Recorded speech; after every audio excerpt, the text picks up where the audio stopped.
Moving on to the regularly scheduled January meeting, if we can stand and do pledge allegiance again. Pledge allegiance to the flag of the United States of America and to the republic for which it stands, one nation, under God, indivisible, with liberty and justice for all. So in our first meeting, again, I'd like to call out the members that are here at the table. To my far right, our newest member, Clinton Smith. To my right, Peter Fixler, myself, Scott Lambert. On my left is Bernadette Kearney, our solicitor, and Steve Brown, Township manager.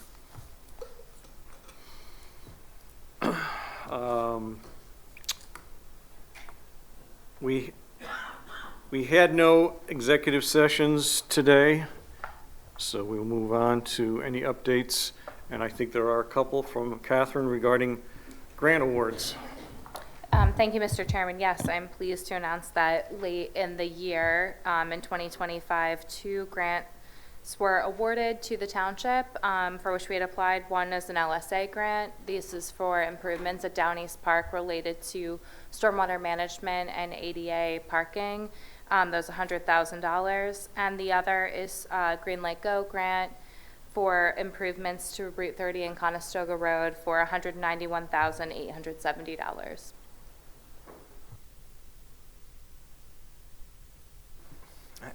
Can you refresh my memory on the 30 Conestoga Road? That's 401 in Conestoga, or 401 and 30? Yes, For the improvement of the intersection? intersection improvements. Expanded lanes, I think lights? if John could speak to it if you have more specific questions. Yeah.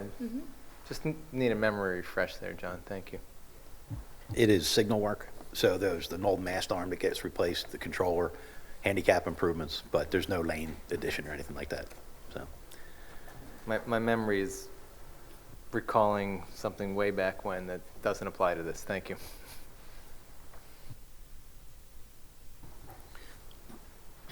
Moving on to item 2C, Larry, if you can give an update on our Parks and Rec. Absolutely.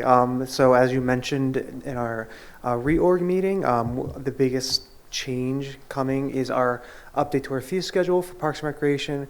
We are updating and increasing fees for non-residents for our field rentals and increasing fees for our corporate and business rentals for our field rentals and for our pavilion rentals. This puts us more in line with our municipal neighbors, and we feel like it's a justified increase since we haven't increased in the past couple of years. Other than that, Parks and Recreation is planning for the summertime, but we also had our Holiday Lights contest in the past month. We saw 10 entries, and we have our first place winner as 23 Woodview Road, second place winner as 3 Locust Drive, and our third place winner as 9 Devonshire Lane. All of those winners got some cash prizes to help pay for their increased electricity bills for their awesome Holiday Lights contest entries. So for next year, we can have more entries, spread the word. It's great for holiday spirit, but also you guys can win some really cool, awesome prizes. Looking forward, we are hoping to open summer camp registration in early February, working with the school district to solidify some more details, and more information will be coming out soon on that. And then finally, our gift card bingo event, which has been increasingly popular, is coming back in February, on Friday, February 20th. We're partnering once again with GVCO. It will be held at their facility, and hoping to partner with our township businesses and offer hundreds, maybe even thousands of dollars of prizes. So more information will be coming out on that as well in the next coming weeks. And that's about all for Parks and Recreation for now. Quick question on the Christmas lights Yes. competition. That was voted on by the residents, correct? Yes, it was a completely public vote. So Yeah. we had over, I believe, 200 votes come in for the 10 entries, which is great, and no duplicates. We made sure that all the entries were, or all the voting was like unique voting. So. So you didn't count my 25 votes? If you voted from 25 different devices, then they all counted for you. Yeah, thank you. All right, great. Next on the agenda is a $54 million question update, and a few more things from Steve Brown. Yeah, this is really a kind of a series of dates, and some of them are, well, they're all in the past, but some are more recent than others. I think it was about 2019, maybe even 2018 was when the township board and staff and solicitors first started talking about potentially selling the sewer system. And there were quite a few public meetings, discussions, and consultations held in this room. And ultimately, the township decided to sell its system, and in July of 2021, Aqua filed an application to the PUC to approve the purchase of the township sewer system. In July of 2022, a year later, the PUC approved Aqua's application. In August of 2022, the township and Aqua completed the sale for approximately $54 million, which is the number that Scott has just mentioned. That money has been escrowed and has not been touched by the township since that date. Shortly after the sale was completed, the Office of Consumer Advocate, which is an arm of the State Attorney General Office, petitioned for review of the PUC's opinion and order, and the review was heard by the State Commonwealth Court. The following summer, July of 2023, the Commonwealth Court reversed the PUC's decision. However, Aqua, again, owned the system and continued to operate the system, and has operated the system since August of 2022. In the fall of 2023, Aqua, the PUC, and the township petitioned the state Supreme Court to appeal the Commonwealth Court decision. In, I believe it was June of 2024, the Supreme Court determined to hear the appeal. And in May of last year, 2025, the Supreme Court heard, I guess, oral argument. And in December, which is just a few weeks ago now, the PA Supreme Court, in a rare unanimous decision, a 7-0 vote, reversed the Commonwealth Court and upheld the sale of the sewer system to Aqua. The Supreme Court remanded the case to the Commonwealth Court, so it's not quite over, but it's almost over given the decision of the Supreme Court. The Commonwealth Court is going to address some factual issues, and we expect and hope that the Commonwealth Court will in short order uphold the sale. We don't have a time frame for that, but that's what we expect the Commonwealth Court to do.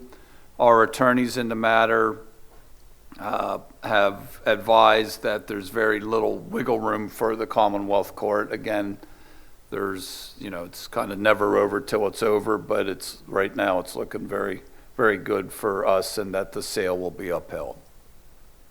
And I just want to stress that 7-0, that's rare, it's very unusual. So I think that's a direction to the Commonwealth Court that this is to be upheld.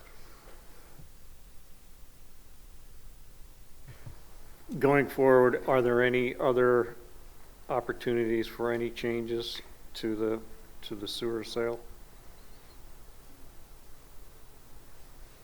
I'm not sure what you mean. Any type of an agreement within the confines of the agreement between Aqua and East Whiteland Township? There's no changes that can be made, correct? This is just upholding the sale only. Yes, the agreement of sale, the sale occurred. Right. It got overturned, and now it's overturned again and it being upheld. So the sale is done, basically. So when we get the Commonwealth Court's final decision, Okay. the sale is completed. And the value of the assets cannot change either? No. We're all bound by that agreement. Okay.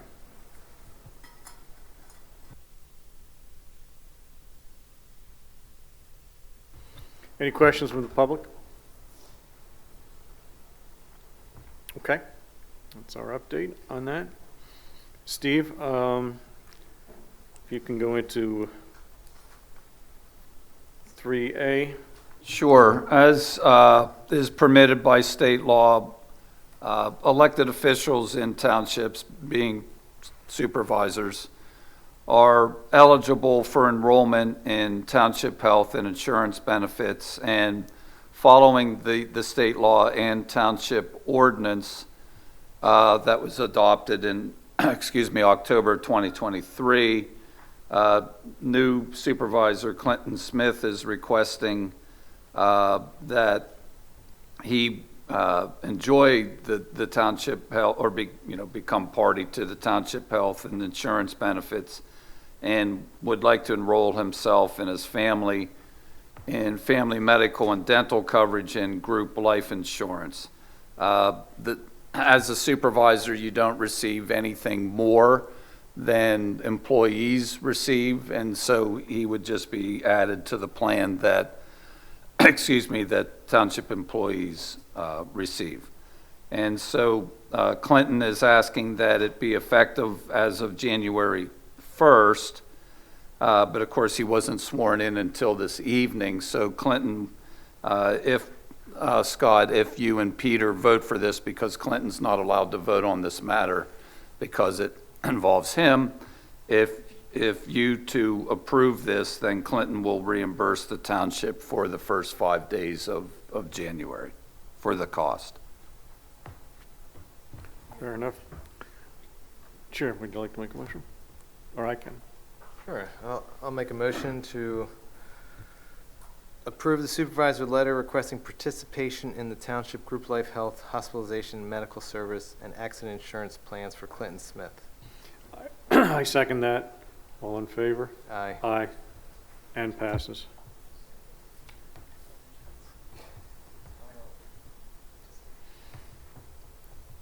Greg, I'll turn it over to you pertaining to a promotion.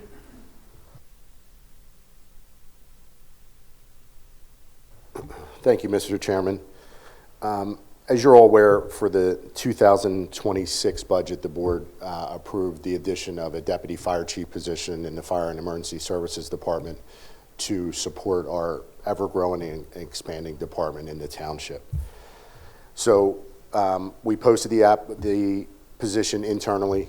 We conducted interviews, and I'm happy to recommend Captain Brian Ratchko be promoted to the position of deputy fire chief. Some background on Chief Ratchko: he started back here in East Whiteland in 2015 as a part-time employee, moved into a full-time employee, and then he went to captain just over 4 or 5 years ago. In that time, he's been instrumental with his leadership in our department, making great strides within our department, and he was the logical choice to fill the deputy fire chief position. He is with us tonight back here in the audience. So I would ask the board to approve the promotion of Captain Brian Ratchko to the position of deputy fire chief. Sure.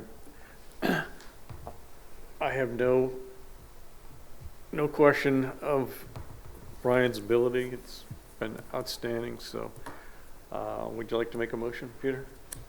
Sure, I'd like to make a motion to approve the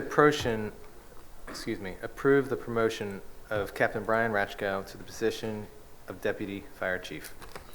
I second that. All in favor? Aye. Thank you. Well, do we call him captain anymore? No, he's chief. He's We chief call him now. Chief Ratchko. Just want to be clear when I speak. So with that promotion comes a vacancy in the captain's position and then a full-time firefighter position. So we're conducting interviews for both of those positions later this week, and then we plan to do a formal swearing in of Chief Ratchko, the new captain, and the new full-time firefighter in the February Board of Supervisors meeting. Thank you. Okay. Congratulations, Brian, back there.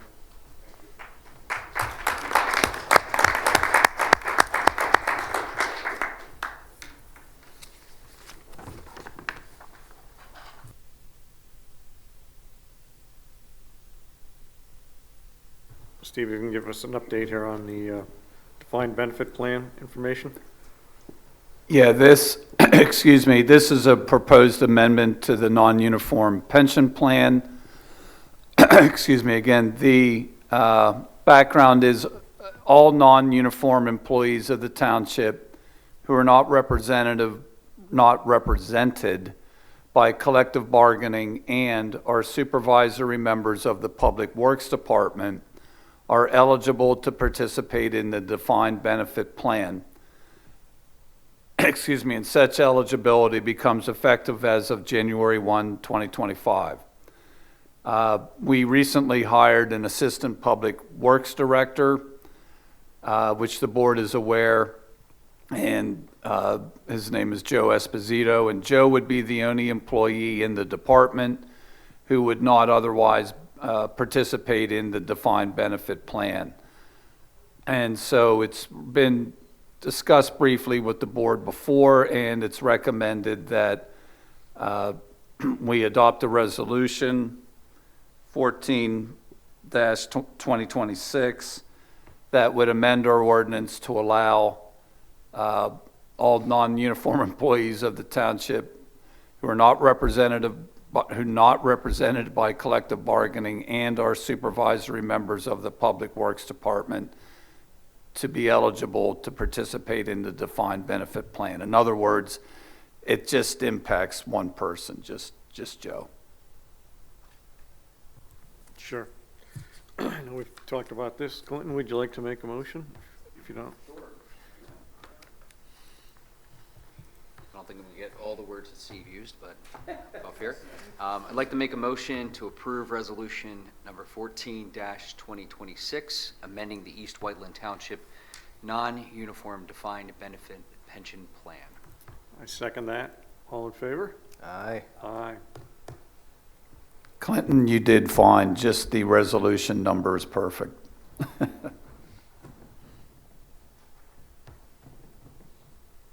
You'll always remember your first motion. I know I do.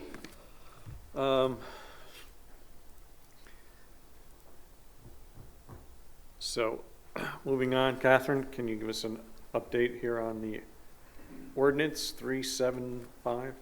Sure, yeah. This might look familiar. It was on a previous agenda last year, but didn't move forward because of some issues at the state level. This ordinance amends the Township Code to repeal and replace the Uniform Construction Code and update it to the 2021 version.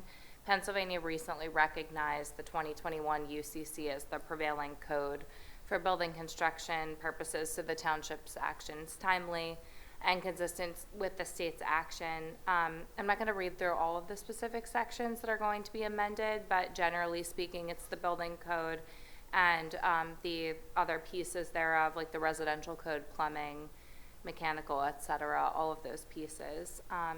The others were done last year by separate ordinance, just to refresh the board's memory in case all of this is seeming like, didn't we do this already? So the requested action tonight is just to authorize this for advertisement for a public hearing at the February board meeting. Sure. Gentlemen, any questions? I have none. Okay. Any questions from the public? Seeing none. Peter, would you like to make a motion? Thank you, Mr. Chair. I'd like to make a motion to approve advertising ordinance number 375 for the adoption of 2021 UCC. Second that. All in favor? Aye. Aye. And passes. Now we will go into a public hearing that, We're just checking on the court recorder. She's just pulling into the parking lot right now, so it'll be a couple minutes. okay.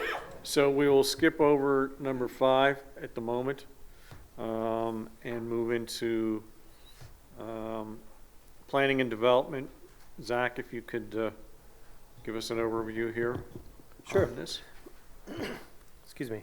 First item here is a somewhat unique agenda item for a somewhat unique project along Route 30. I don't want to cut into Mr. Bailey's presentation, so with that, I'll pull up his slideshow. This is a presentation by Penrose for a proposed redevelopment of 536 and 544 Lancaster Avenue. So with that, Mr. Bailey, I'll kick up your slides and give you a moment to get settled.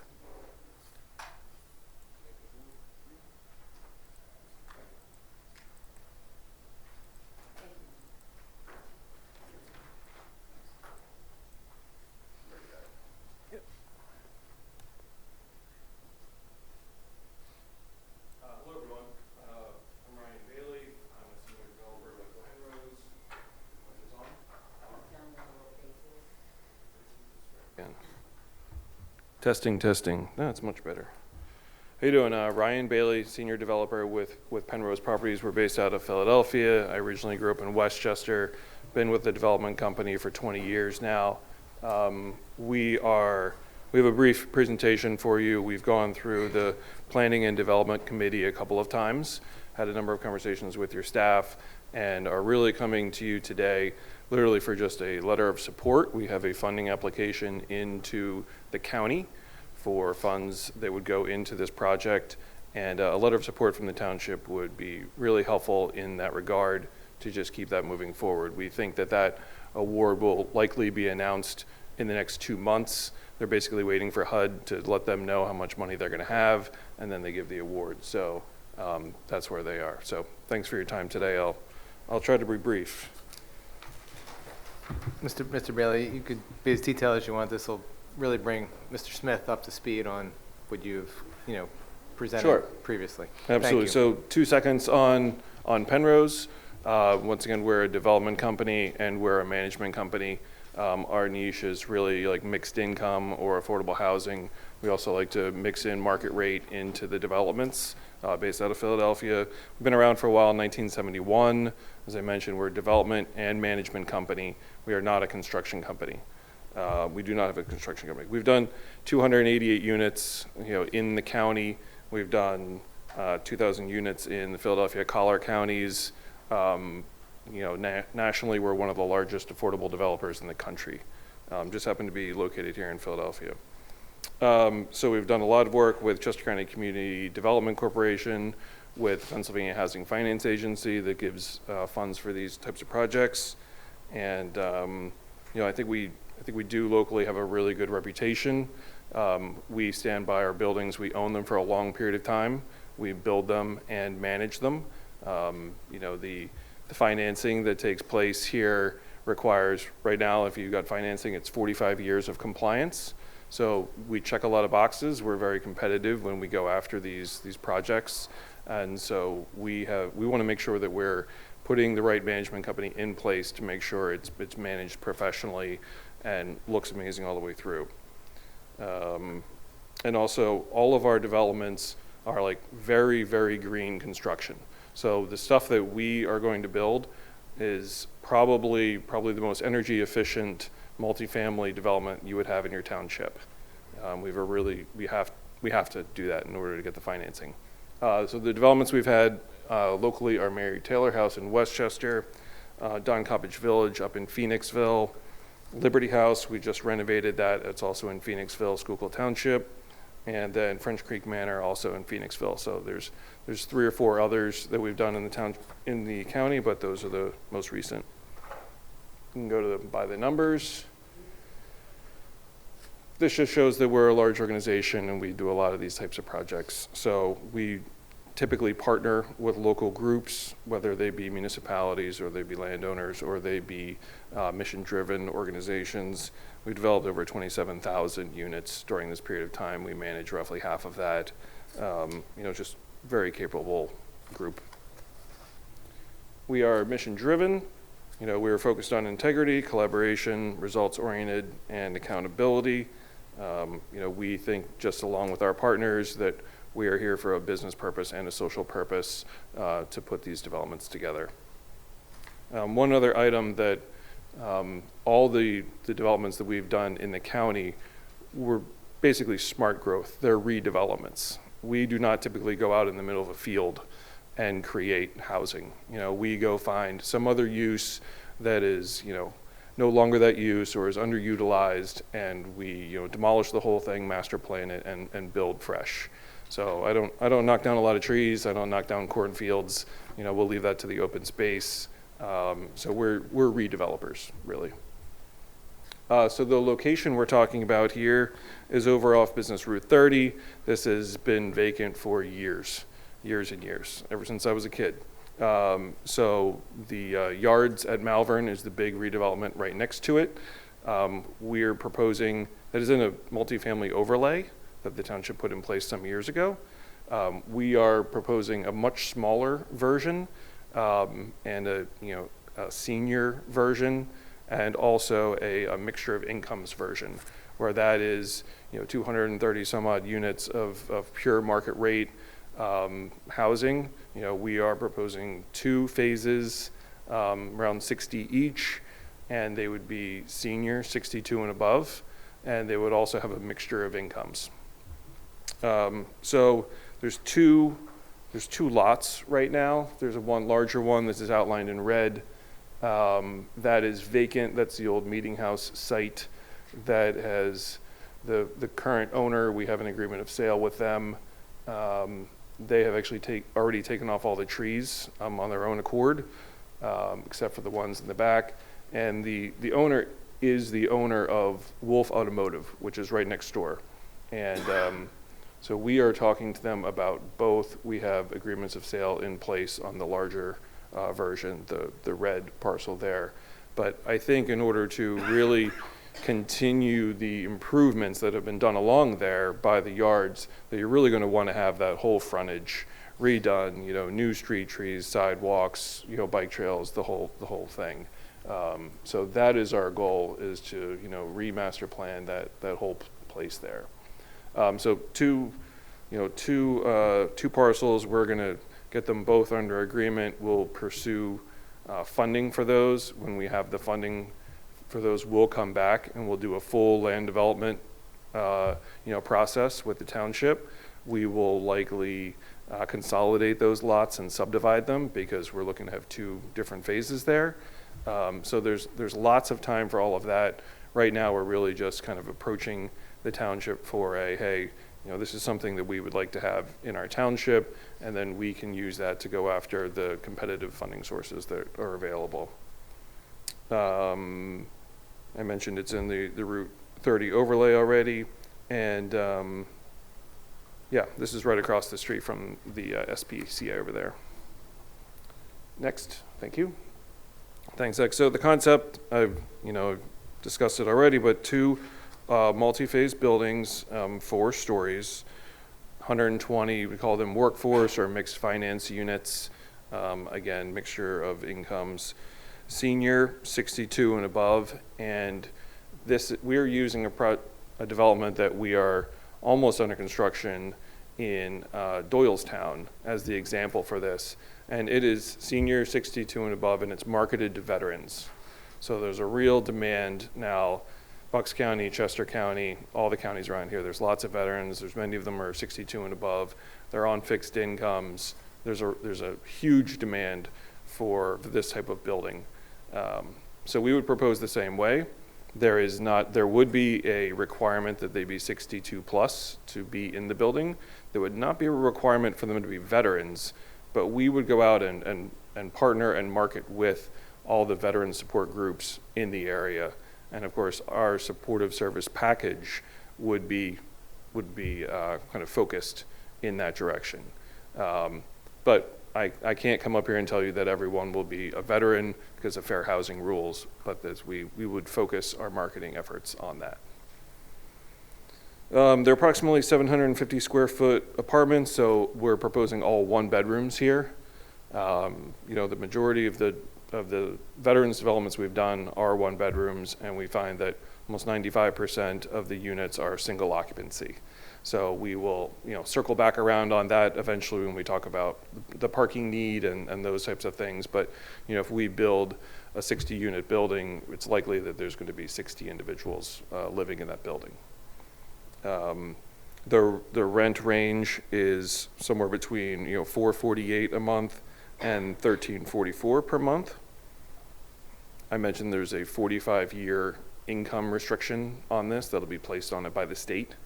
There won't be any compliance requirements for the township moving forward. That's all.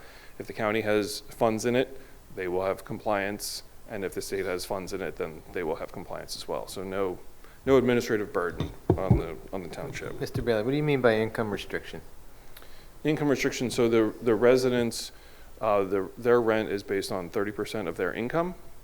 And then you have it's anywhere from 0% area median income to say 60% area median income. I don't have the exact numbers, but it's somewhere in the range of, someone having zero income up to say, like 85,000, something like in that range.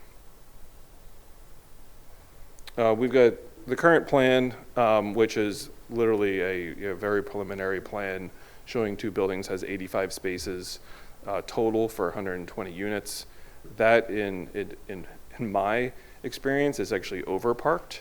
The majority of the senior buildings that we have, the actual need for parking is somewhere in the 0.4 per space range, and then we're well above that with 85 to 120. But again, that will be part of the ultimate zoning and land development process that we would come back to the township for.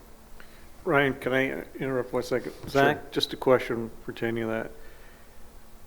Since there's an expectation that there will be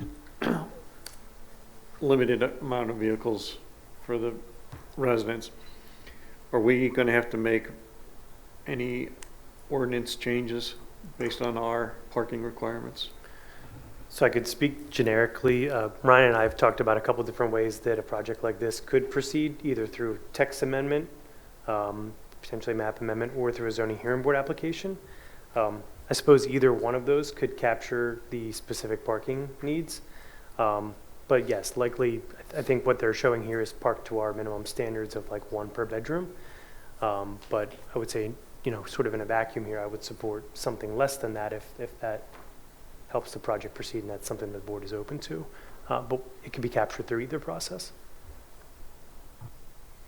Yeah, so it's definitely, I have a little timeline built out here, but we would, assuming you guys would like something like this in your township, after the letter of support, we'd, go right back to the county and start that zoning process right away. So we would want to dive into that immediately.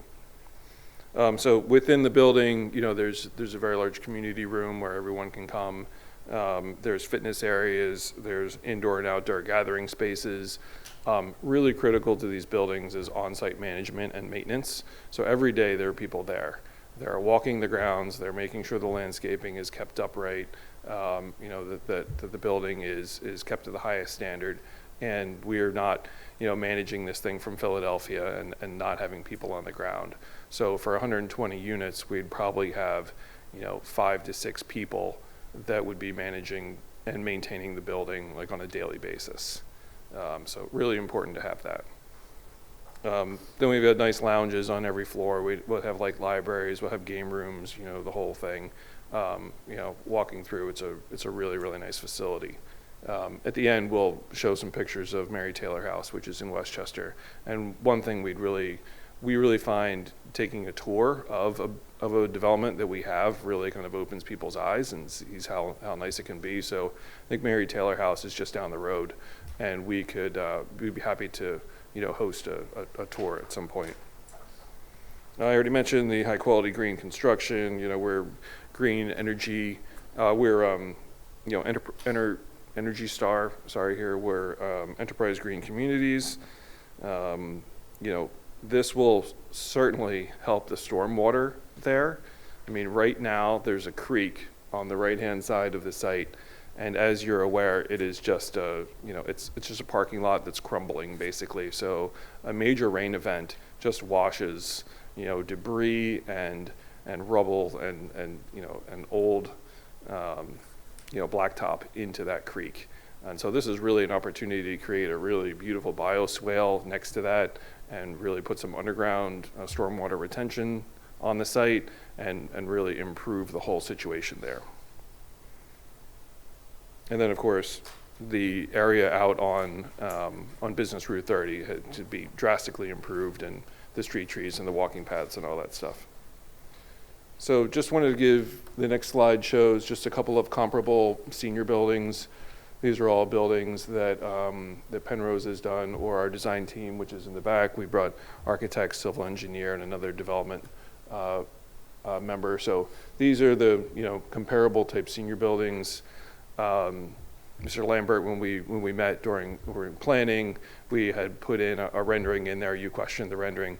We are open to a conversation about how that's going to look, and I really just wanted to show that they're, you know, they can be drastically different. There's not a cookie cutter that I have on the shelf that I have to do. You know, we can definitely work with the township, make sure something works well. The next is the, you know, is the brief timeline. These do take a minute to put together. So, I mean, we're at agreement of sale now. We do have an active pending application into the county. Hopefully that will come around in, I think, February, probably, based on the conversations I've had with them. So we would know that the county supported it. And then we would jump right into zoning. And, you know, work with Zach and your staff to figure out the best possible way. There's 3 or 4 different avenues in there. And so we jump right into that, and that would turn us into an application probably the 4th quarter of this year to the state. And then that application takes 6-7 months to get awarded. Once we're awarded, we know we have a deal. We know we have, like, that application is big. We have to know everything about it in order to put that application in at the end of this year. And then once we are awarded, then it's full systems go on, you know, all the design, civil, you know, coming in, going through the whole land development process, and going through all the approvals that we would need with the township. You know, that typically takes a year to design and get those approvals. Then we close on the transaction and start construction. We do it in a phased way, so 1 phase at a time. And each one of those phases is likely about 16 months of construction each time. So build 60 units. We'd be going through the funding cycle for the second during that approval timeline, and then build the other one a year later. This will, I mentioned, I think I put down a 6-month lease up. This will have, there'll be a line down the street for this, well down the street. This will lease up very quickly. There's a really strong need for this. So just a couple next steps, you know, obviously here asking for the letter of support, which would be great. Offering the tour of Mary Taylor House, which I think would be a great use of time. Happy to take anyone through that. We can jump right into zoning after that. And we know that we have some DEP work with that creek there. We had a preliminary conversation with probably 10 members of the state and just kind of, like, you know, toss this out there. The current plan has a 150-foot setback from that creek, which, you know, we want to be respectful of creeks, but 150 feet is an awful lot. And they showed some indication to work with them to, you know, decrease that, obviously create a beautiful bioswale area next to the creek, which would be better than it is now, and have a little bit more room to move the buildings apart a little bit. Because if you look at the plan right now, the buildings are really touching almost. And so we would like to spread them apart, of course, with your approvals and the state's approvals. And that's it. Thank you for your time. Happy to answer any questions. I've got a litany of them here, so hang on. Question, the first one is, I know you're really very confident in getting the grant funds, but in the event that the grant doesn't come forward, will there be funding shortfall issues that would create with this? So the way these work, the state funds would probably equate to maybe 60% of the total development cost of the project. And so we have to go out and either get them from the county or from, there's a whole alphabet soup of other groups that you can go get these. So yes, we always go to the county first, or the municipality first. I understand that there's other projects that they have going on. You know, I suspect we will get something. I'm not sure we'll get everything. But it's our job to go find the rest of the money. Okay. And the initial grant is for just one of the buildings, correct? Not both? Correct, yeah. Okay. Is there a reason why you wouldn't construct both at the same time? It's really financially driven. I mean, I would love to do that. You know, it's just the constraints on the funding sources are going to be very difficult to do that. I would need, you know, I would need a great deal of money in order to do that at the same time. Each of the phases is, you know, 25, 26 million, somewhere in there. I'd love to do it at the same time, but typically these go in phases. Okay. And if everything is on schedule, the second building would be? Yeah, it would be a year. Timeframe? It would be a year after. 1 year. Yeah. Yeah, my only concern on that is just that the infrastructure and the project being done in two separate phases, it kind of causes further congestion on Route 30. But it is what it is. From a construction coming in and out perspective? Yeah. Maybe it won't impact it that much. I do have a question for Greg and the chief. Are there any concerns from your vantage point on these buildings?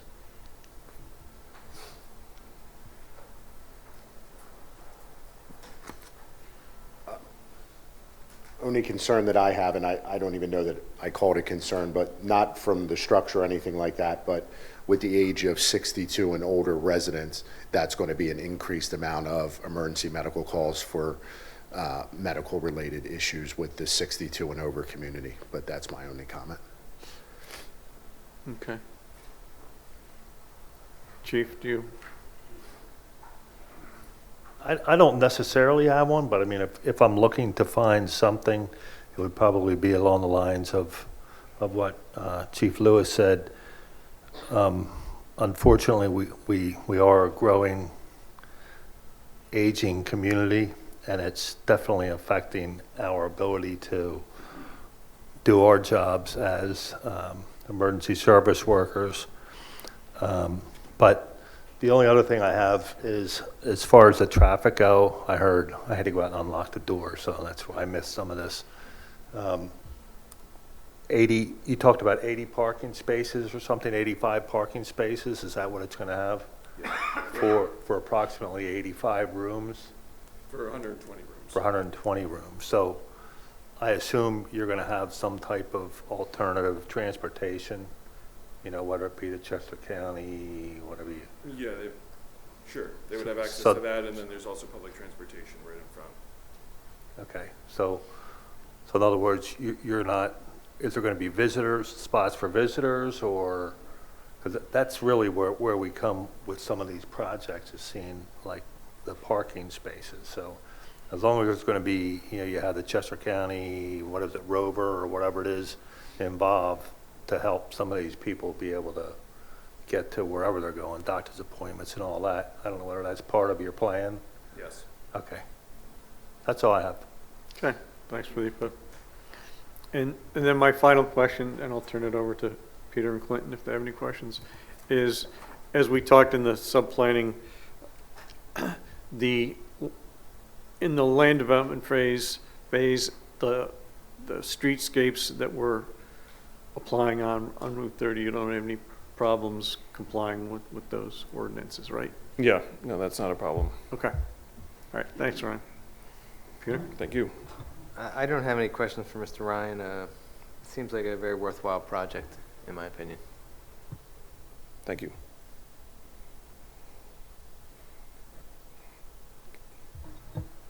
Well, thank you for your time. I just wanted to ask, you know, looking at how you're attracting veterans in this area, have you done any initial research or spoke with any groups on services provided in this general area that would appeal to veterans living in there, as opposed to just, I know you said you would have lines out the door for leases, but to really attract veterans, are there things in this area that they would attract them to want to live there? I mean, that's what Oh, from a marketing perspective. Right. Well, certainly, I thought you were going, which groups had we spoken to? That's where I thought you were Oh, going. I mean, that would be Yeah. part of it, because So they're going to help, there's I a guess, guide us county to Veterans resources. Affairs, there's local VFWs. These are groups that we've partnered with on other similar projects, and really kind of, get in and have early meetings with them and make sure that they know this is coming. And then that, of course, helps us lay out our supportive services for those individuals as well. I mean, I think this area is going to be very sought after. Obviously it's very safe. It's well connected. You're right next to highways. You are next to public transportation. That sort of thing. So I think this location is ideal.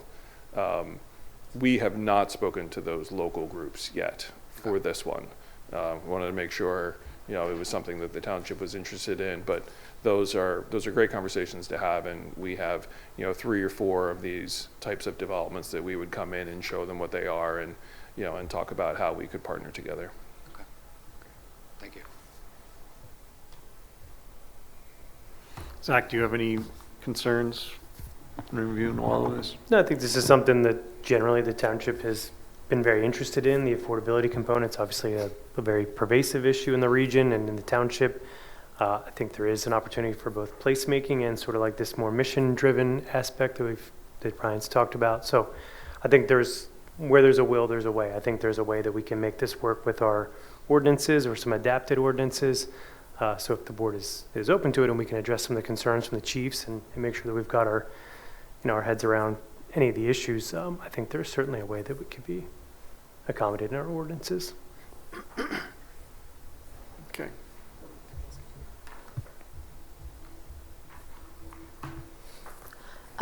Ryan, just a couple of questions. Do you have a form letter that the county is looking for? Yeah, we sent one in to Zach and Brittany, so Okay, they've great. got one. And then when I think you said this, I just want to make sure that Penrose continues to manage the property? Correct. So you have management on site that's employed by Penrose? Yes. Okay, great. Thank you.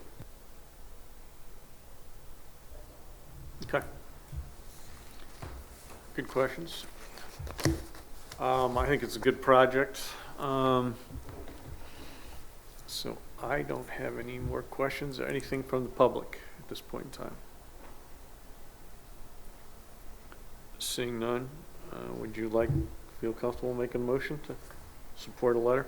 I would feel comfortable making a motion to send a letter of support to, to the county to support Penrose for the redevelopment of 536 and 544 Lancaster Avenue as a senior mixed income housing marketed to veterans. I second that. All in favor? Aye. And passes 3-0. Thank you very much. Good luck. Thank you.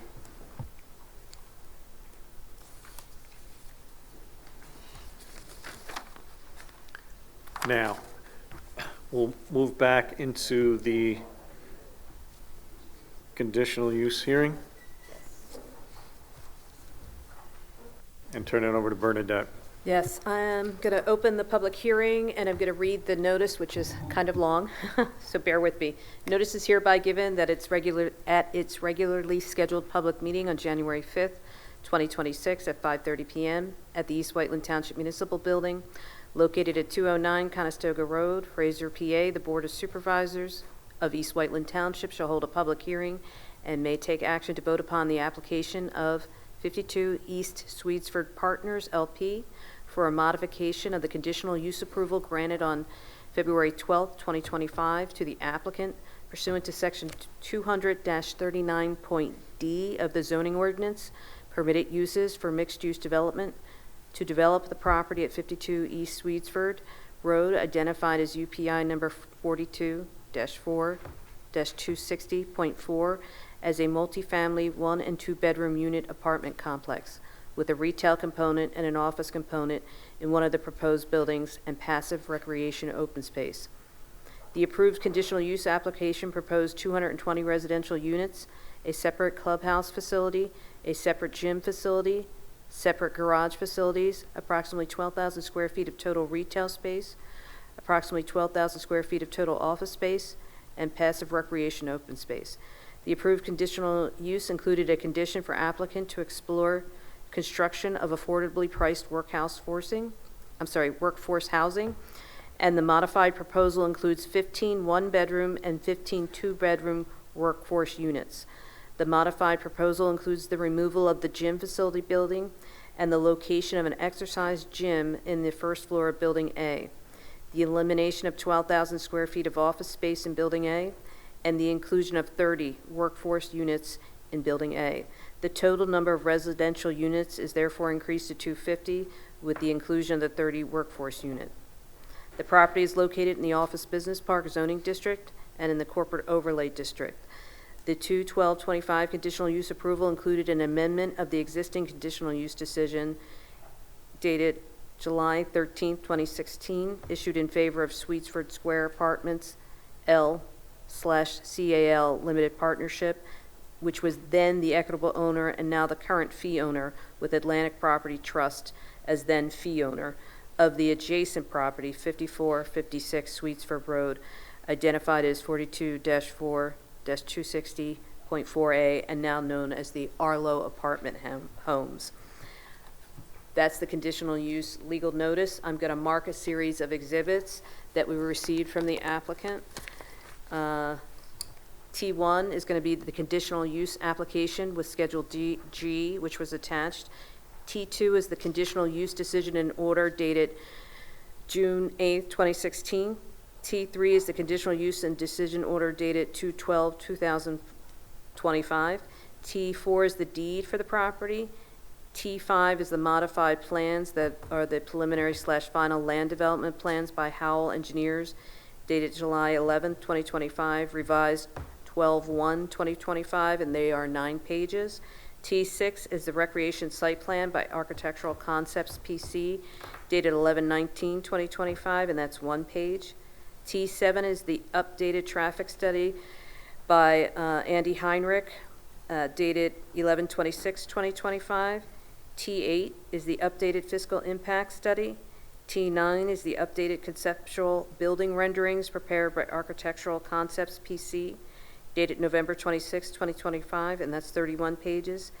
T10 is the notice sent to the neighboring property owners on December 18, 2025, which includes a buffer map and buffer zone of 300 feet. T11 is the posting of the property. T12 is the proof of publication, and T13 is the staff memo prepared by Zachary Barner for tonight's hearing. And the applicant is represented by counsel, and Mr. Kellyan is here, and I'm sure he's going to come up and give us a little introduction in reference to this project. I apologize. Before you start, Ron, I wanted to ask, is anyone in the audience here for this specific application that wants to request party status? Seeing none, I'll turn it over to applicant.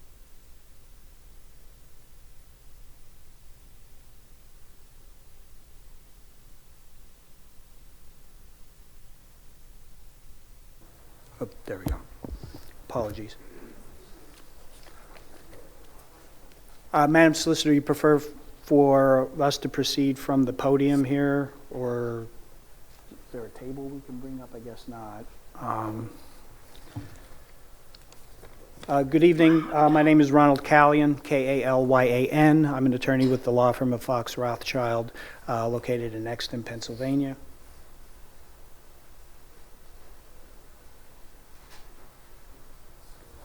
I'm here this evening representing the applicant, 52 East Sweetsford Partners, LP. For the sake of brevity, the fully detailed notice, which was read by your solicitor, I think outlines sufficiently the reasons we're here. You previously approved, after much going back and forth last year, we've been on this project for about 2 years now, working with the township. You approved this project. The hearing was held about a year ago on the 25th of January 2025, and the decision was rendered the following month, February 12th, 2025. We're here, as your solicitor explained, to meet and propose the township's request to incorporate a workforce housing component in this project. We spent the better part of the last year working with the township through, Mr. Barner, the Board of Supervisors, the Planning Commission, to come up with what we believe is a mutually acceptable program, for lack of a better word, to incorporate 30 workforce housing units. To incorporate these units, some minor tweaks were made to the plan. Nothing substantial, things we believe will actually enhance the plan for the residents and for the township. Before we go any further, again, for the sake of brevity, I'd like to incorporate the record from the prior hearing on January 25th, 2025, including all testimony and exhibits into the record here this evening. And then we're going to supplement that with further testimony. Mr. Hicks is here. You're all familiar with him.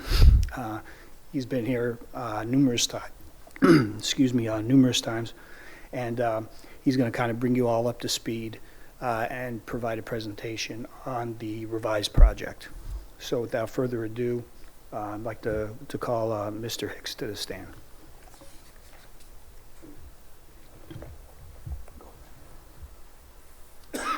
Good evening. My name is Andy Hicks. I'm president of Tri-Point Properties. We're the agent for 52 East Weedsford Partners. We're the development arm for the partnership. Andy, let's get you sworn in. Yeah. Sure.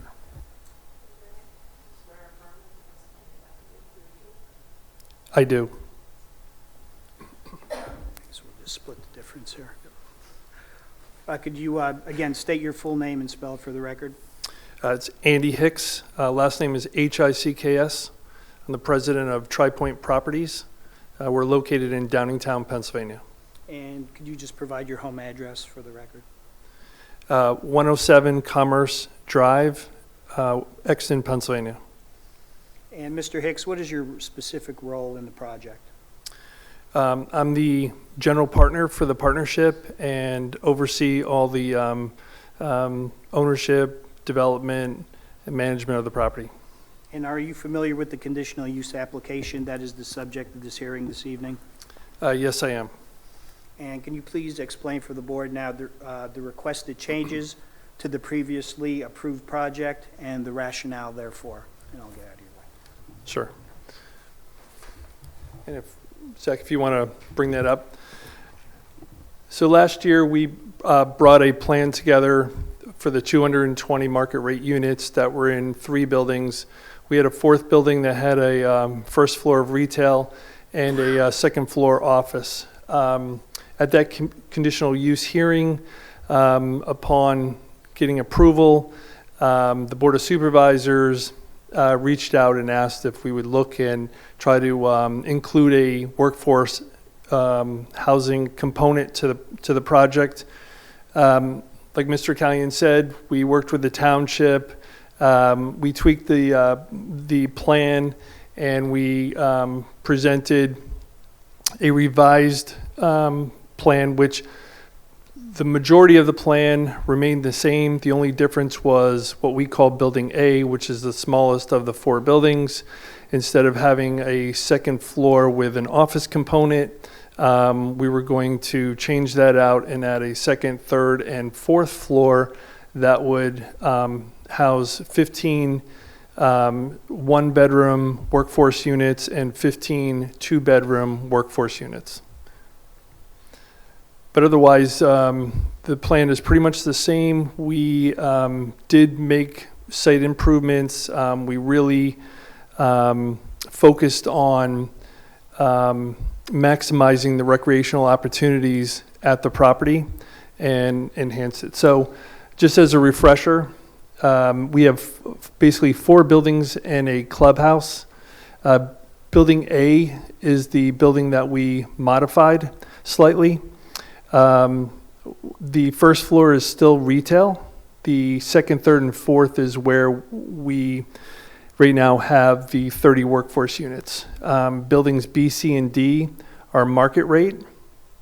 And then in the original plan, we had a separate fitness building. We looked at that and felt that we really could only get about 2,800 square feet of fitness activity in there.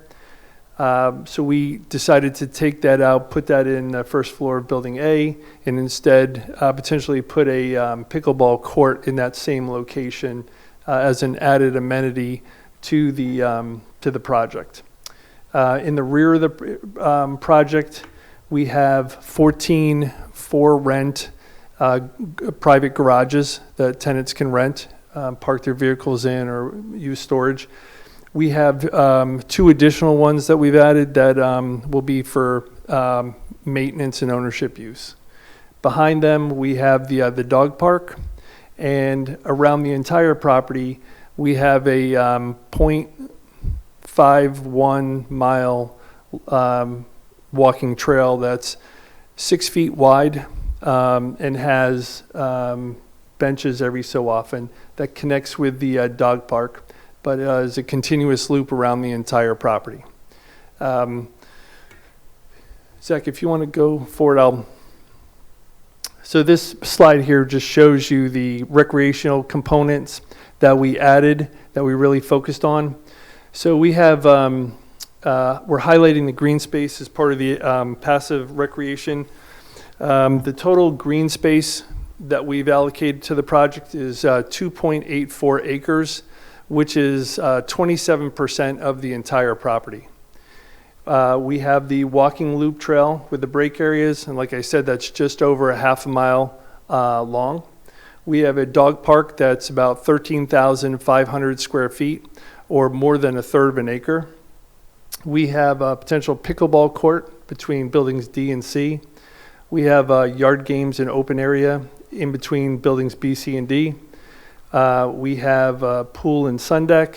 We have a clubhouse that is a 2-story.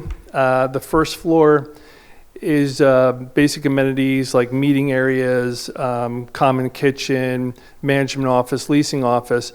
But then we have a small second floor that is a business office that the tenants can use if they want to work from home and don't want to use their apartment for that. We have a second floor that has open areas, has private areas, and a mixture of those uses.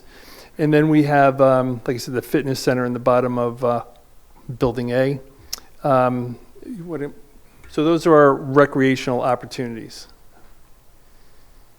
And that's our third use there. So if you want to go ahead. So this is just a aerial of the entire site. So originally this was a just over a 21 or 22 acre property. Back in 2016, it was subdivided into 2 pieces. The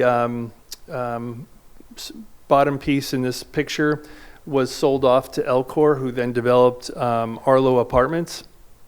When they did that, the ingress and egress of the property was combined, so we share the way in and the way out of the property.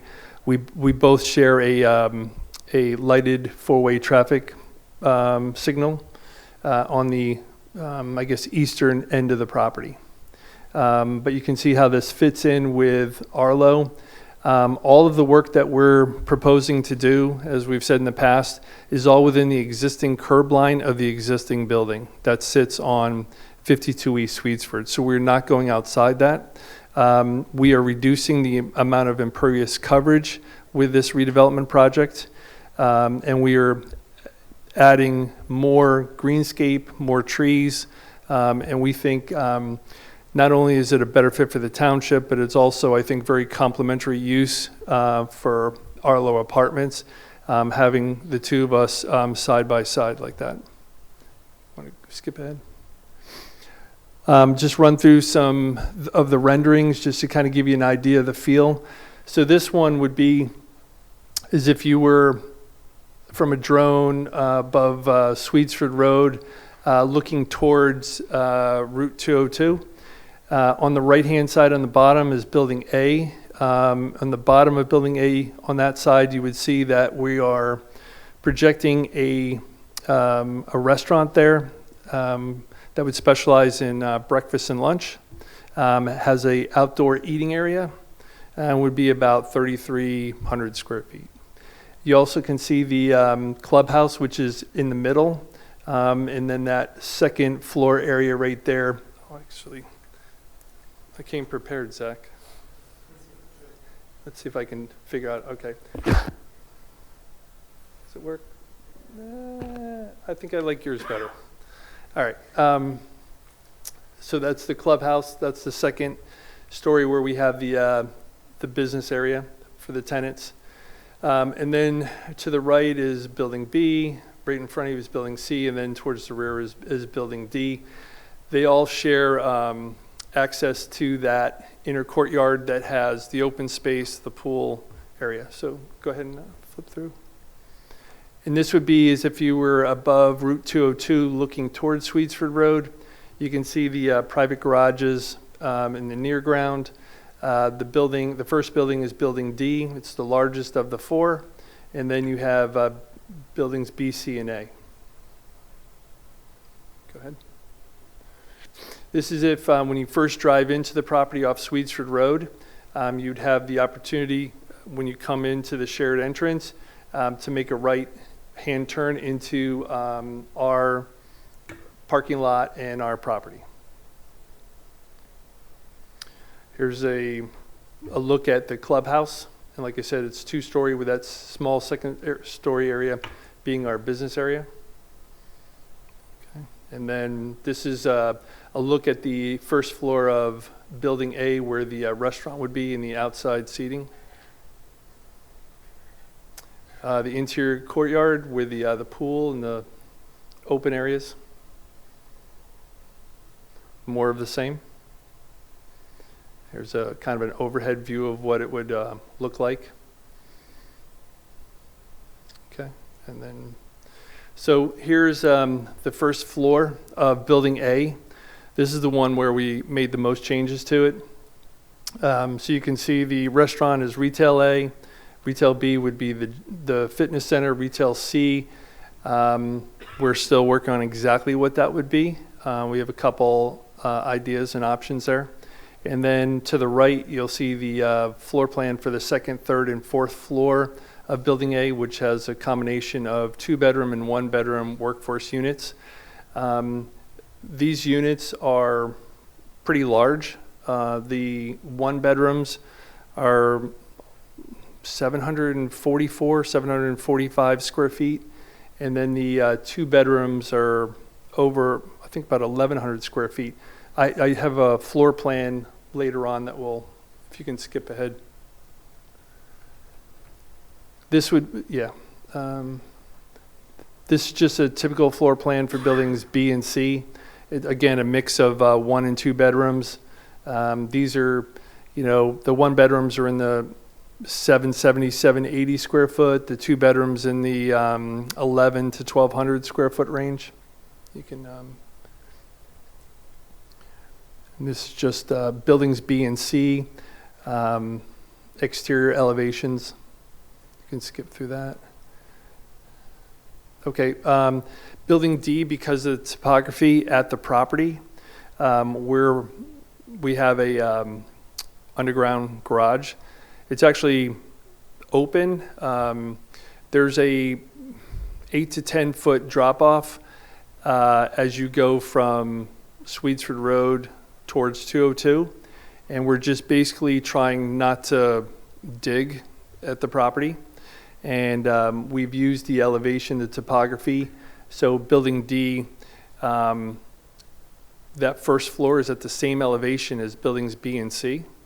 And what that did is allowed us to park under the building because of the way that the property drops off towards the back. And it's just a floor plan of Building D. Again, 1 and 2 bedrooms, the same as buildings B and C. And just exterior elevations of Building D. Okay, so this is our typical 1-bedroom for the market rate units. just very simple, one bedroom, a very functional kitchen, 773 square feet.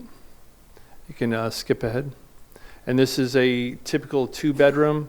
This one is our bigger one, 1,178 square feet. It's basically a 1-bedroom plus another 1-bedroom, half of a 1-bedroom.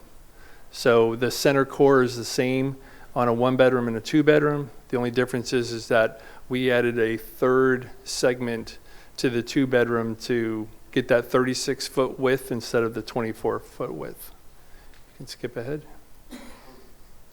And this is just one of our smaller 2-bedrooms, and this is just to allow us to get some other mechanical rooms and stuff in the elevators in certain parts of the building. This is our 1-bedroom workforce unit. You can see it's very similar, if not almost identical, to the market rate unit. It's 743 square feet, so it's basically the same size. It has the same kitchen layout. It has the same bedroom layout. Like I said, it's almost identical. And then this is the 2-bedroom workforce unit, 1,117 square feet. Very large, very usable, livable. Both have walk-in closets. Again, it's a 1-bedroom with that third 12-foot segment, or almost 11-foot segment there. And then this is in Building D, we have a interior corner that we made a large 2-bedroom unit. That's 1,204 square feet. So we have 4 of those. You can jump ahead. I think that, yeah. So this is the floor plan for the clubhouse. Like I said, the first floor, leasing office, management office. We have a dog wash. We have restrooms for the pool use as well as the interior of the community room use. And then on the second floor, this is our business center. And we have a bunch of different areas that people can work from. And then this just exterior elevations of the clubhouse.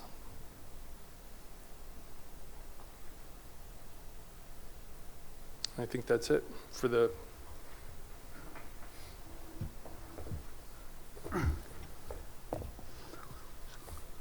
Just to clarify for the board, Mr. Hicks, can you adjust the quality of the interior, the amenities of the 1-bedroom and 2-bedroom workforce units versus your market rate 1-bedroom and 2-bedroom units, and also explain how you were able to get the square footage to be very comparable by eliminating some of the balconies, that would be Sure. One of the differences. So we did everything possible to make sure that our workforce units were almost identical to our market rate units. The biggest difference is that our workforce units do not have balconies. And this was for a couple reasons. If you look at B, C, and D, the way that they were designed, those balconies actually project out from the footprint of the building. When we took a look at that, what that would look like on building A with retail below, we didn't think that that was a good look and feel. Plus, a lot of new apartments these days, whether it's market rate, workforce, are going without balconies. We took a look at building A without balconies. We really liked the square footage that we were able to achieve, and we thought that the overall look of the building with the retail underneath was much better. But otherwise, the workforce units are very similar in size, very similar in quality. I think they're going to be as good or nice as our competitors' market rate units in this area. With regards to the workforce units, can you explain for the board, I guess, from the business side of things, how that's going to be managed? Sure. Maybe the range of how you're going to determine, applicable incomes and rates. So to make the workforce housing units work, we spent a lot of time looking at comparable projects on the East Coast. We looked at, there were very few that were privately subsidized, and that's what these are going to be. As the owner, we are subsidizing. We're not receiving any money from the township, the county, or the state or the federal government for this. Because of that, and we're not in a official affordable housing program or anything like this, we wanted to make this as simple as possible. So as from a management standpoint, from an operations standpoint, we could reap the most benefits without, having any real big problems. So what we have decided to do is that typically when someone's applying for an apartment, whether it's market rate or workforce housing, somewhere around a third, 35% or whatever is typically the sweet spot as to where somebody qualifies for an apartment. So about 33 to 35% of their gross income. So what we did was to kind of keep things pretty simple. We have a maximum of what we're saying is 3.5 times the rental rate of the workforce unit. That works out to about 28.5% of their gross income. So that would be on the lower end of how much income they would need to spend, and that would be on the high side. So somebody making, I'll give you an example. So if the market rate rent for a 1-bedroom unit was $2,000, the workforce housing unit would be 15% less than that, or 85% of the $2,000, which would be $1,700, would be the market, would be the rental rate for the workforce unit. If you multiply that by 12, so that's a year's worth of that workforce rent, and then you again multiplied it by 3.5%, that would come out to, in this example, $71,400. So that would be the top income for these units, because once somebody makes $71,400, they now are within that, I'll call it sweet spot, to rent a 1-bedroom market rate apartment. So the bottom, or the lower income, we've basically said we'll go as high as 40% of gross income, which again is on the side of stretching their ability to pay the rent. So in this example, to keep it simple, $2,000 a month for a workforce, for a market rate unit, multiplied by 85%, so a 15% discount for the workforce unit, comes out to $1,700 a month. Multiply that by 12, and then again take 2.5 times that, and it comes out to $51,000. So in that example, the range would be $51,000 would be the minimum income, and $71,400 would be the maximum income to qualify for one of these workforce units. So, like I said before, we had kind of looked around at a lot of different examples in the Mid-Atlantic area, and we wanted to keep it simple. So this is what the guidelines would be. So there'd be just a normal, typical application. Somebody would apply for one of these units, and then depending on their income, and we would, ask them to report their income, and based on that, we would, let them know whether or not they were able to rent one of the workforce units, or if they were, eligible for a market rate unit.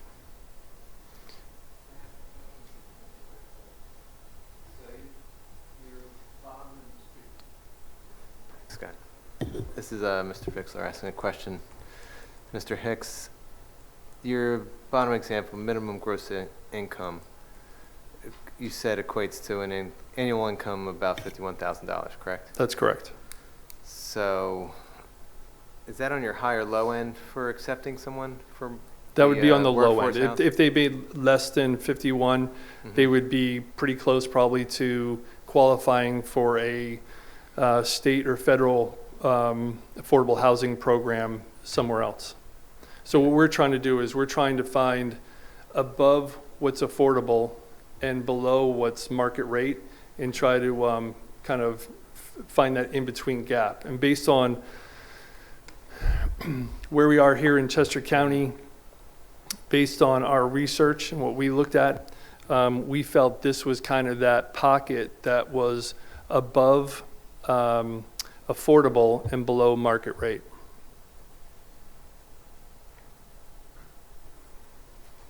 Okay. And just to be clear, Mr. Hicks, the income levels that you were throwing out and the rate for the market rates, those were just examples here this evening. How are you going to determine what the market rate is at that particular time?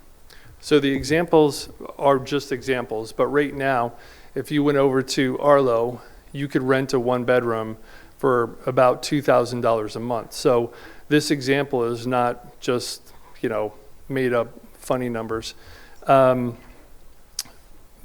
So, we wanted to give a somewhat of a realistic example. And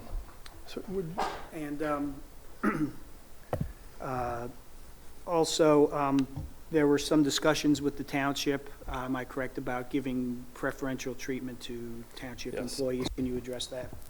Sure. So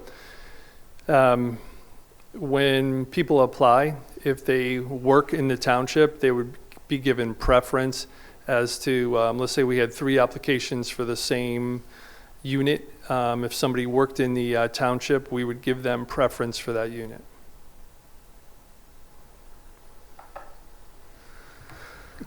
I know we had a lot of discussions pertaining to this. One of the things that I don't recall what the outcome was, but if someone applies for the workforce and accepted under the criteria, what do you do in year 2 and year 3? So what we would do is we would have them reapply every year.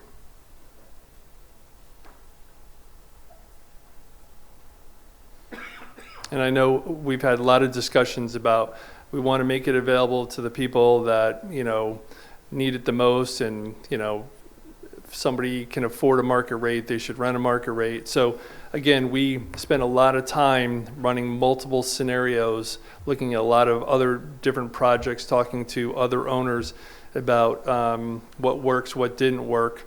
And, simplicity was what will allow this to actually work. And we felt that these parameters made sense. The workforce units will be 85% the cost of the market rate. The market rate will be priced based on the prevailing rental rate for 1 and 2 bedroom units in this area. And we've got in the ordinance criteria, we have a requirement that they are working in the township. We were going to give preference to that, but right now we don't have anything that says it's only available for people that work in the township, just because I'm not sure, obviously if we're going to build them, we need to rent them, right? We want to make them available because everyone will be able to, we'll have to reapply every year. We felt like the hope is that people that are, let's say young people just starting out that are earning, $65,000 or whatever, or teachers or public employees or whatever, they can rent one of these units for a year or 2, and as their income increases, if they want to, move into the market rate or, somewhere else, this is a great way for them to get started and live in the township, and still have full access to all the amenities at the property, just like if you were in building B, C, or D. There's no difference. If I could get back to the minimum gross income, what is your threshold basement price for annual income? Is it 51,000? In this example, it's 51,000. That's not, I mean, when we build it, let's say the market, for a one bedroom is 1,800, it would be 85% of 1,800 and whatever that works out, which would probably drop it into the high 40s. If in, 2 years it's up to 2,300, then it would probably be somewhere around 55,000. So the reason we did it this way is because we're guaranteeing the private subsidization of these workforce units for 15 years. And in 15 years, we need something that is kind of like will float with the market up and down, that should represent a very fair and accurate representation of that above affordable and below market rate.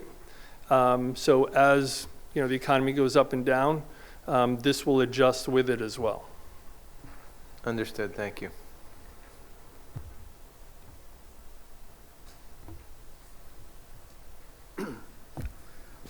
Mr. Hicks, in your opinion, would the proposed project as revised be detrimental to or substantially injure or detract from the use of any adjoining properties?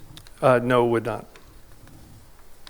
And specifically with regards to adjoining properties, Arlo, did you follow the same procedure as you did for the original conditional use hearing and provided them with notice of the hearing, notice of the project, and a copy of your application? Yes, I did.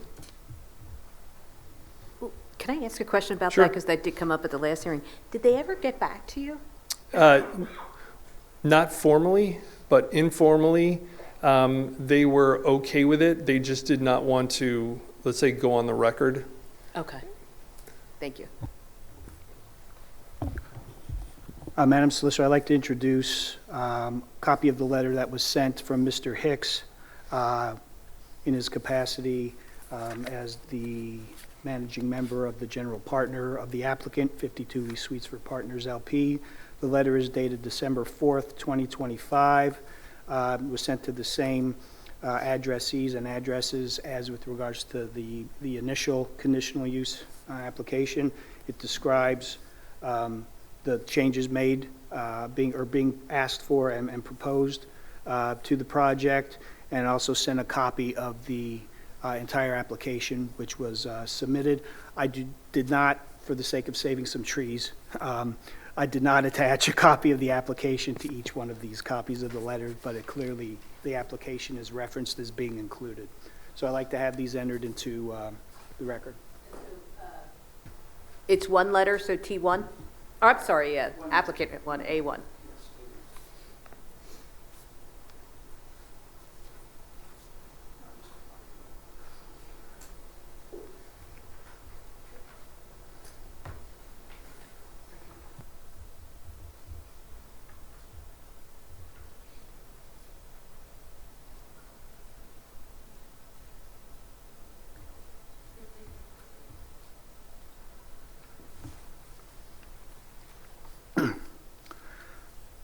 And Mr. Hicks, in your opinion, would the proposed project as revised cause any undue congestion of pedestrian or vehicular traffic at the site? No, it would not.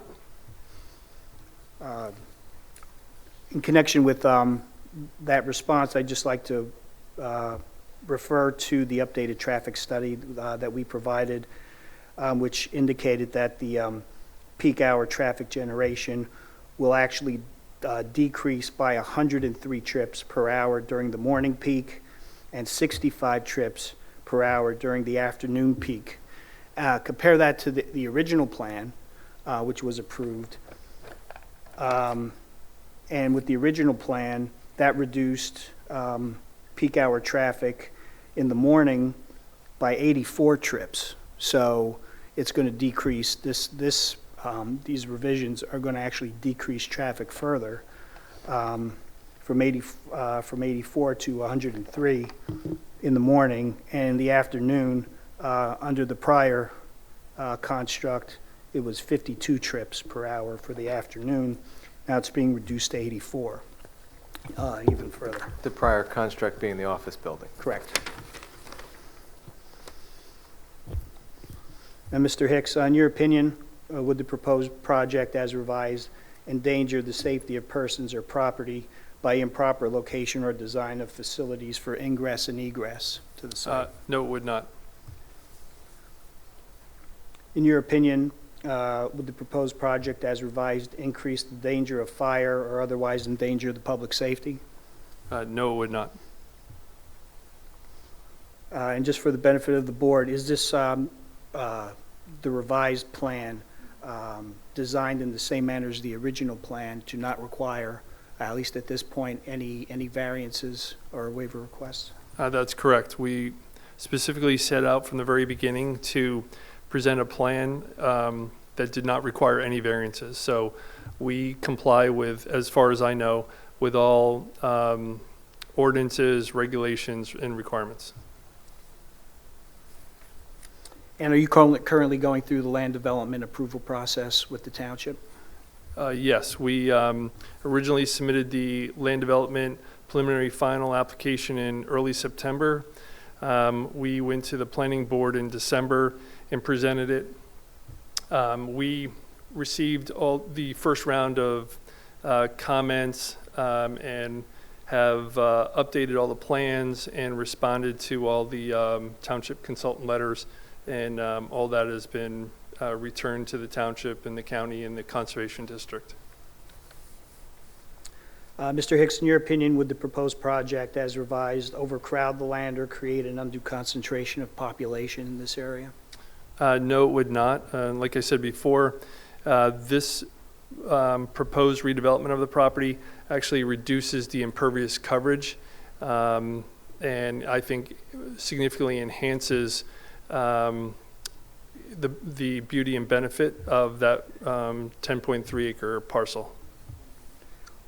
In your opinion, would the proposed project as revised impair, an adequate supply of light and air to any adjacent properties?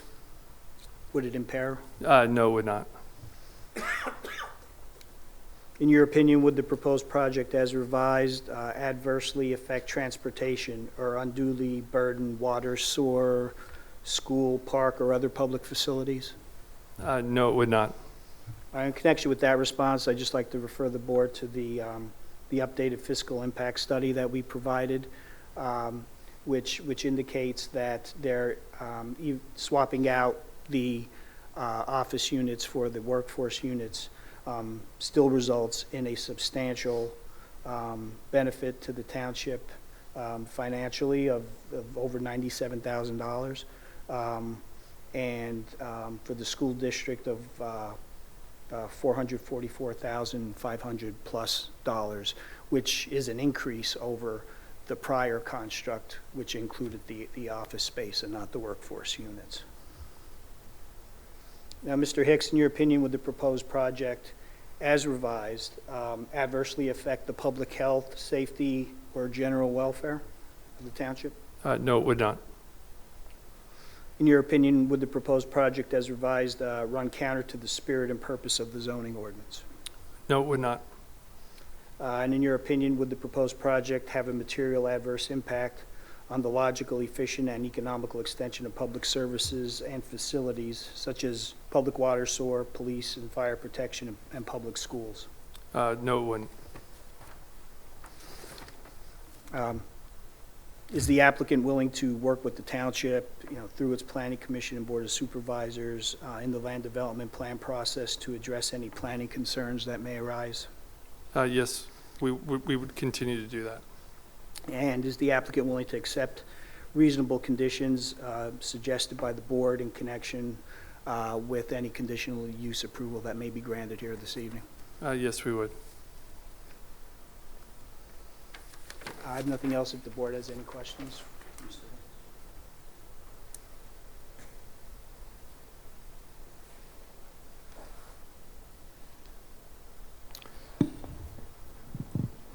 being that we've kind of seen this project a few times,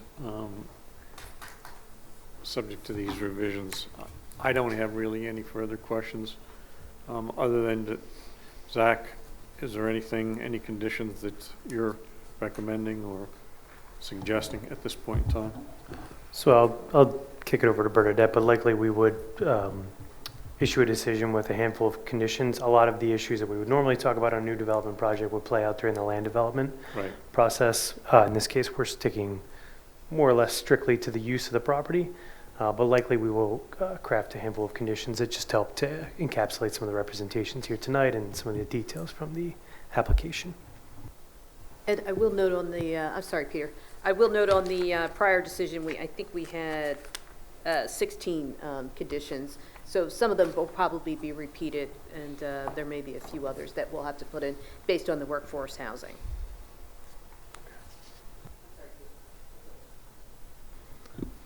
Do you have in front of you, Andy, how many two-bedroom units there will be total? So there'll be 90 two-bedroom market rate and 15 two-bedroom workforce. So there'll be 105 total two-bedroom. And then on the one-bedroom, there'll be 120 market rate and 15 workforce, so for 135. So, and just 4 of those market rate will be the 1,200 square foot corner units you pointed out. there'll be 4 of them, and it's building D, and it's only the market rate. Okay. And they'll be our most expensive unit. Thank you. Sure.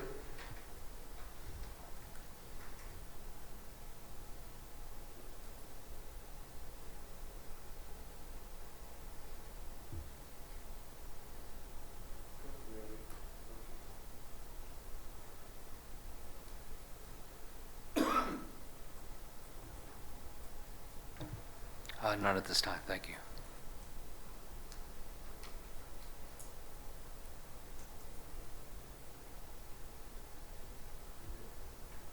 Does anyone in the audience have any questions? Okay, seeing none. I do have just a few follow-up items, Ron.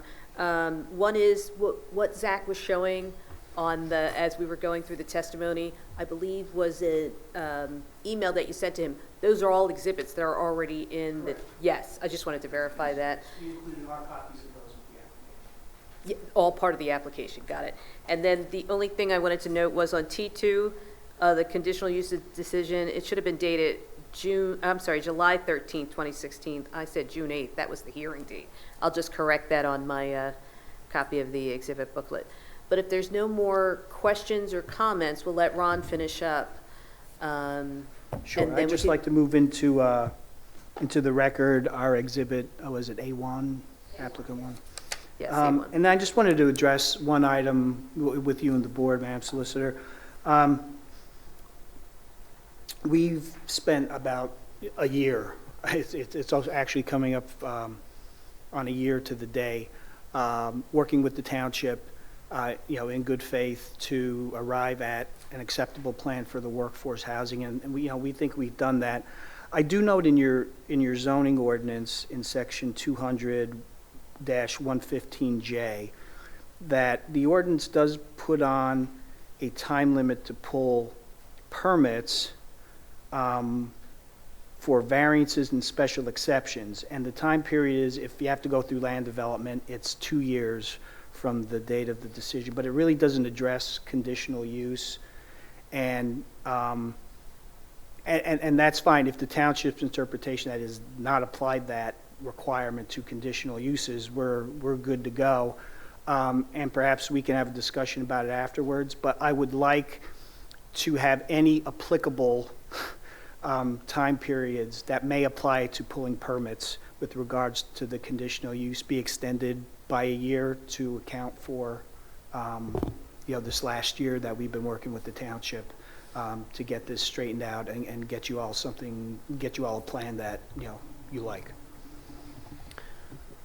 I can verify the language. I believe the way it was set up relative to the code section you mentioned is that within a certain period of time of granting of the variance, you have to apply for land development or building permits. I don't think it would be an issue. I think what you've outlined would be compliant with that, but we'll Yeah, verify that. yeah. I don't think the board Just in would have case, an issue there are with that. some delays that I run into or something, I don't want to run afoul of any time constraints for pulling permits. We fully anticipate, land development being wrapped up. We are hoping for this evening, which is a discussion we can have right now, if you're willing to entertain that, or at the latest, as you indicated in your memo, Mr. Berner, next month. With regards to the land development process, we submitted the plan, I believe timely, responded to your engineer's comment letter, I believe thoroughly. We have the design professionals with us here this evening if anybody wants to have any discussions or ask any questions. I'd like to request that the board consider addressing the land development plan, and again, because we've been at it for so long, we'd like to move forward and see if we can get the preliminary/final approval for the land development plan if the township believes it's in a position to be able to issue that this evening, and if not, get a kind of a firm commitment that we can hopefully get this wrapped up next month so we don't have to delay any further. I could address it if the board would like. I think probably that happens outside the hearing, but with the revised land development submission submitted just last week, some of the original comments were lengthy, but I have no doubt that the comments have been complied with. There was a lot of cleanup type items. I think it would probably be more appropriate to have that on the board agenda in February once we've had a chance to review those. Certainly understand and appreciate the commitment and all your patience throughout the process, but I think it would probably be best to have the plans go through that second review process before the board would make a decision. We could combine the two-step process into one, but I think probably we'd want at least those review letters back here in the next couple of weeks before a decision is made on the plan. That would just be my suggestion. I would have to agree with that, especially with a new supervisor coming on and allowing them to get up to speed with this land development. Sure, and just to confirm, Just to confirm, I'm in agreement to Peter and Zach as far as trying to push it off to February, clean it up. Okay, that's fine. I just like to note and have confirmation from the solicitor that the Planning Commission did at the last meeting render its opinion to grant preliminary/final approval to the land development plan as well. So we're not required to go back to the Planning Commission. I guess the ball's in your court then for February.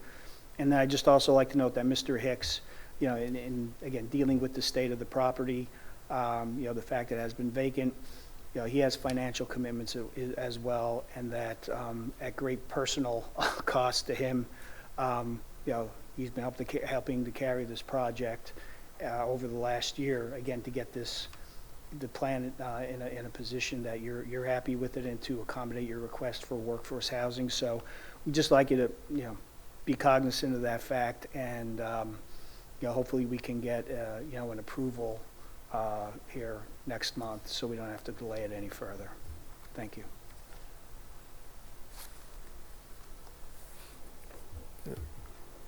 Ron, one other question. When you were talking about the 115J, did you, and it says 2 years, I think, right? Correct. It's 1 year if you don't have to go through land development, and 2 years if you have to go through land and you development. you want it to be 3? Correct. Add an additional year to the extent that it applies to conditional the uses. extent that it applies, Again, yeah. if the practice and your interpretation is that time period doesn't apply to conditional uses because it doesn't specifically say conditional uses. I just wanted to confirm Yeah, 3. yeah, Okay, yeah. got it. So Thank to you. whatever time period applies, we request to add an additional year onto it. Thank you. Got it.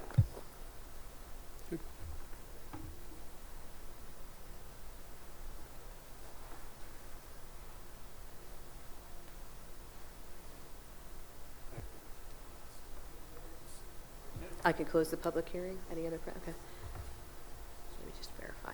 Anyone else in the audience have any questions or comments on the application? If not, Zach, are you good? We can close the hearing? Okay. I'm going to close the public hearing and we'll go back to the public meeting. I will indicate that the Board of Supervisors has the right to render a decision within 45 days of the last public hearing. Normally what we end up doing is at the February, we'll have the written decision with the conditions that we will have discussed with Zach and the applicant ready to go in the written decision. So if that's the board, you should certainly vote tonight. We would still have to work on subject to us working out the conditions. Or you can vote at the February 11th, but we will have, go ahead, Ron. We will have the decision written at that date to be sent out. Sure, So and again, normally- given the reasons I just gave for addressing, land development promptly in February, if you're inclined to give a decision tonight, that would go a long way to getting us, be able to move, further, faster, if we have at least a verbal decision this evening. The decision would be if they were to vote tonight, would just be the verbal vote. We wouldn't. Correct. The written decision. The written decision wouldn't be issued until next month, I Yeah, understand. But if we could just get a verbal, approval of our request here this evening, subject to the conditions, that would go a long way. Do you have any objection to doing it that way, Zach? Are we referring to land development or the conditional use? For conditional use, you have the right, you vote on the conditional use, and we have to put together a written decision with conditions, and normally we will have that ready at the February 11th meeting. We could certainly make the vote tonight. We won't have all the conditions tonight. So if you're going to vote on this tonight, the understanding would be that you're voting on it subject to the parties all agreeing on conditions. The last one had about 16. Some of them will come off, but some new ones will come on. I'm just not sure how that vote would make a difference if we're going to try to wrap everything all up in February. Sure, well, that'll enable Mr. Hicks to go back to his lender and inform his lender and also his investors that we actually have at least a verbal approval in hand, which goes a long way. Thank you.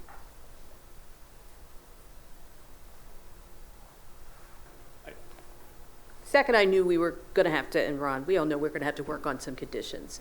So it would certainly, if you were going to vote tonight, it was certainly subject to the conditions agreeable to all the parties. As long as you're comfortable with that, I'm comfortable with that. No pressure. I think the project is well understood. I want to be sensitive to the fact that we have a new supervisor on board, of course. Right. I didn't sense major opposition. Certainly there should be some conditions. But I defer to the board on their level of comfort really with the proposed use. Steve?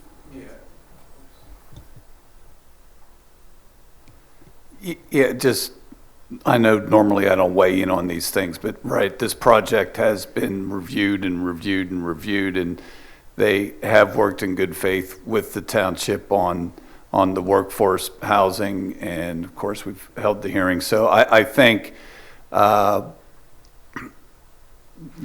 you can make the approval for conditional use approval this evening, subject to resolving the conditions and providing the written decision next month. I think you got 3 head nods on agreement to that. So I guess we need to come out of your meeting, and were we back in the public meeting? Yes, I believe I closed the public hearing, and we'll go back to the public meeting. And normally the court reporter does take the vote. Okay. So, Then why don't we lead me through the correct wording? So are you okay if I make the suggested motion? yes, yes. I'm going to make the suggested motion for the, I have to find this,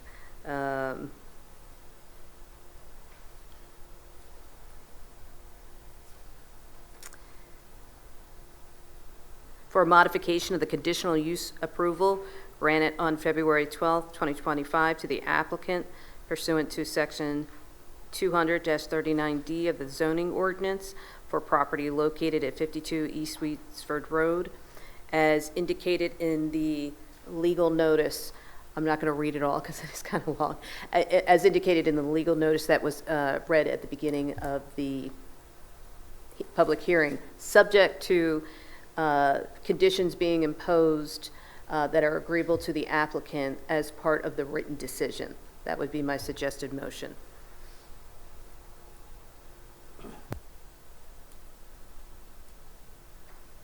I'll second that motion as read by the solicitor. You have a second? No, you have to make it. I can only suggest it.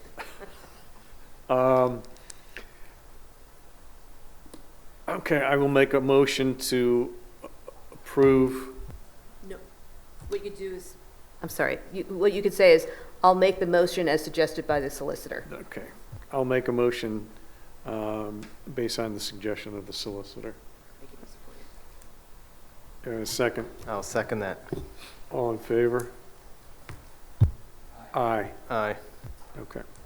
Thank you. And as indicated, we'll have the written decision. We'll contact you, Ron, reference to the conditions, and we'll have that written decision for February 11th. Thank you. And I want to thank the court reporter also. Thank you. I know it was a long hearing. Always thank the court reporter.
So F is off the agenda, so then I think zoning is complete? Or do we have something else?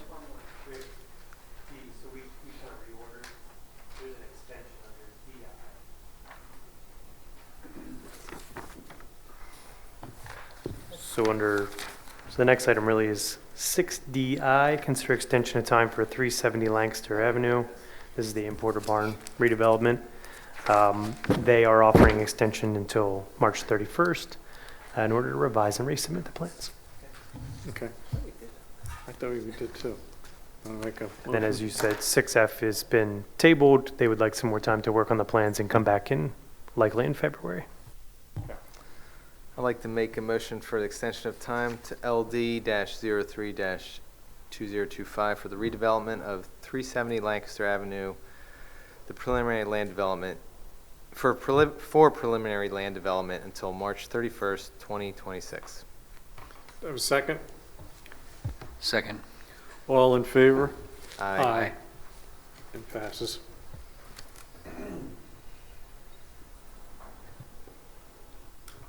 Okay, John? Thank you, Mr. Chairman. For the month of January, the zoning hearing board has no pending applications before them. Under updates, the township has gotten a lot of inquiries about electronic recycling, since there's no places in the area that do that except maybe Staples. We've done some research. We found out that the Keystone Division of Goodwill Industries now offers free electronics recycling. What we're going to do is got the information from their website, and our web coordinator will be posting that so that township residents will be able to access it. I actually used one on Saturday at Allendale Road, the entrance to the court at King of Prussia. They have a temporary trailer there that they apparently had there for actually a couple months now, taking Goodwill contributions, but also recycling electronic equipment. And it apparently, from what I determined today, it also includes old CRT TVs, which are basically impossible to get rid of, that they will accept them. So, that's it, Mr. Chairman. Okay, thanks, John. We have Barb and Dave in the audience for public comment. All right, moving on to item number 8 with public comment. Are there any public comments at this point? Barbara? Nope. Barbara?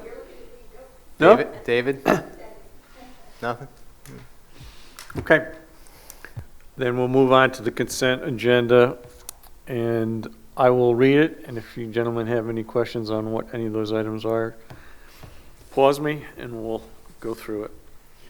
So, the consent agenda, item number 9, approve the meeting minutes from December 10, 2025. Ratify the payment of the bills in the amount of $1,918,721.47. Accept the treasurer's report.